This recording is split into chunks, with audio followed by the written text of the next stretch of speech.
మనం చేసే పనిలో నైపుణ్యత ఎప్పుడు సంపాదించగలమంటే నీకే తలాంతును దేవుడిచ్చాడో అది నువ్వు వాడినప్పుడు మాత్రమే నీ సామర్థ్యతలు అధికమవుతాయి.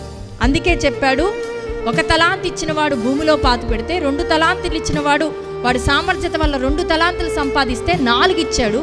5 తలాంతులు కలిగిన వాడు కష్టపడి ఇంకొక 5 తలాంతులు సంపాదిస్తే ఆ 10 తలాంతులు ఆ వ్యక్తికి ఇచ్చాడు. అంటే సామర్థ్యత డబుల్ అవుతుంది.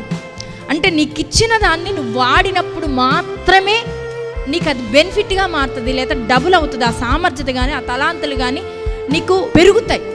అంతేగాని నీకు ఇచ్చిన తలాంతు నువ్వు ఎప్పుడైతే పక్కన పెట్టేస్తావో ఆటోమేటిక్గా నువ్వు ఎందుకు పనికిరాని వ్యక్తిగా మారిపోతావు. చాలామంది అనుకుంటారు నాకేం ఉపయోగం, నాకు ఉపయోగం వచ్చే పనులు నేను చేసుకోవాలి అనుకుంటారు.